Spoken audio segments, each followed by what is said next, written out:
بسم اللہ الرحمن الرحیم۔ السلام علیکم ورحمۃ اللہ وبرکاتہ۔ دین اور اخلاق چینل کے پیارے دوستوں، کیسے ہیں آپ سب؟ میں امید کرتا ہوں کہ آپ سب خیر سے ہوں گے۔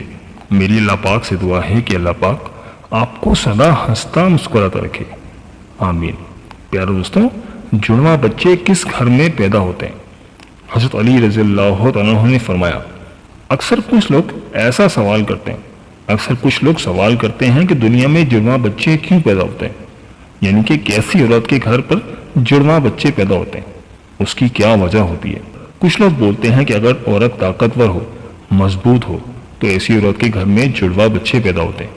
وہیں پر کچھ لوگ بولتے ہیں کہ اگر مرد مضبوط ہو، طاقتور ہو تو ایسے مرد کے گھر پر بھی جڑواں بچے ہوتے ہیں۔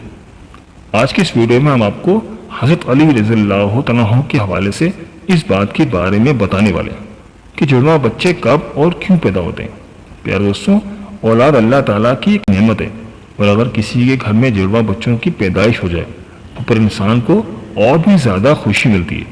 زیادہ تر شادی شدہ عورت اور مرد جڑواں بچوں کی پیدائش کے خواہش مند ہوتے ہیں، مگر جڑواں بچوں کی پیدائش کو لے کر ہمارے معاشرے میں نہ جانے کتنی باتیں بنی ہوئی ہیں۔ کوئی کہتا ہے کہ عورت اگر مضبوط ہو تو جڑواں بچے پیدا کرتی ہے۔ دوستوں، آئیے اب آپ کو حضرت علی رضی اللہ عنہ کے حوالے سے بتاتے ہیں کہ جڑواں بچے کس گھر میں پیدا ہوتے ہیں۔ دوستوں، عرب میں ایک شخص بیٹیوں سے سخت نفرت کرتا تھا۔ بیٹیوں کی پیدائش کو وہ زحمت سمجھتا تھا۔ جب اس کے ہاں بیٹی پیدا ہوتی تو وہ اللہ کی اس رحمت پر افسوس کرتا۔ ایک بار اللہ تعالیٰ نے اس کو 2 بیٹوں سے ایک ساتھ نوازا، یعنی کہ اس کے گھر میں جڑواں بیٹیاں پیدا ہوئیں۔ یہ دیکھ کر وہ شخص بہت دکھی اور افسوس کرنے لگا۔ بس حضرت علی رضی اللہ عنہ کو جیسے ہی اس کے بارے میں معلوم ہوا تو آپ رضی اللہ عنہ نے اس شخص کو اپنے پاس بلایا اور فرمانے لگے، اے شخص، یاد رکھنا، اللہ ہر کسی کے گھر میں جڑواں بچوں کی پیدائش نہیں کرتا۔ اللہ ہر کسی کو بیٹی عطا نہیں کرتا، بلکہ اللہ جس گھر سے خوش ہوتا ہے اس گھر میں جڑواں بچوں کی پیدائش فرماتا ہے۔ اللہ جس شخص کو جنت میں داخل کرنا چاہتا ہے اس کے گھر میں 2 بیٹیوں کو ایک ساتھ پیدا فرماتا ہے۔ اللہ جس کی آخرت کو سنوارنا چاہتا ہے اس کے گھر میں بیٹیوں کا تحفہ عطا کرتا ہے۔ اے شخص، میں نے اللہ کے رسول صلی اللہ علیہ وآلہ وسلم سے سنا ہے کہ جس انسان نے اپنی بیٹیوں کی اچھی طرح سے پرورش اور ان کی شادیاں کی تو اللہ تعالیٰ ایسے انسان پر جنت کو واجب کر دیتا ہے۔ یاد رکھنا، بچے والدین کے گھر میں رحمت بن کر آتے ہیں۔ تو سن کر وہ شخص عرض کرنے لگا کہ یا علی، جب عورت حاملہ ہو جائے تو ہمیں یہ کیسا پتہ چلے گا کہ عورت کے حمل سے لڑکا پیدا ہوگا یا لڑکی، یا پھر جڑواں بچے پیدا ہوں گے؟ تو حضرت علی رضی اللہ عنہ نے فرمایا، اے شخص، اس بات کو اللہ ہی بہتر جانتا ہے کہ کس عورت کے حمل سے لڑکا ہوگا یا پھر لڑکی ہوگی، یا پھر جڑواں بچے پیدا ہوں گے۔ لیکن آپ کو ایک نشانی بتا دیتے ہیں جس سے آپ کو پتہ چل جائے گا کہ عورت کا پیدا ہونے والا بیٹا ہے یا بیٹی، یا پھر دونوں ہیں۔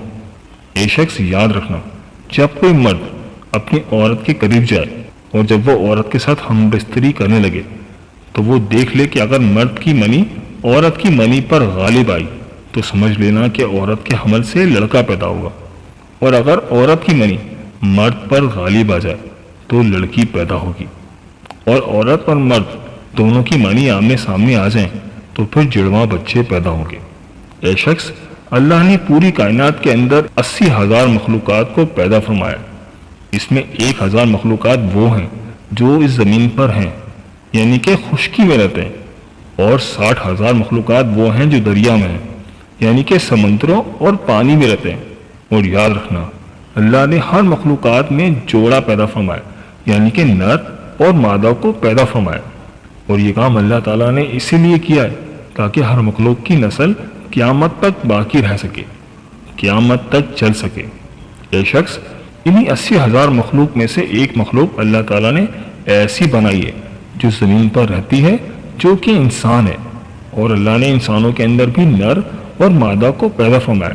پیارے دوستو، اللہ نے خود قرآن پاک میں ارشاد فرمایا کہ نہ میں کسی کا باپ ہوں اور نہ ہی میری کوئی اولاد ہے، میں اولاد سے بھی پاک ہوں اور ماں باپ سے بھی پاک ہوں، میرا کوئی نہیں ہے، میں صرف تنہا اور اکیلا ہوں۔ اللہ پاک فرماتا ہے کہ یہ میں ہی جانتا ہوں کہ عورت کے پیٹ میں ہونے والا بچہ لڑکا ہے یا لڑکی،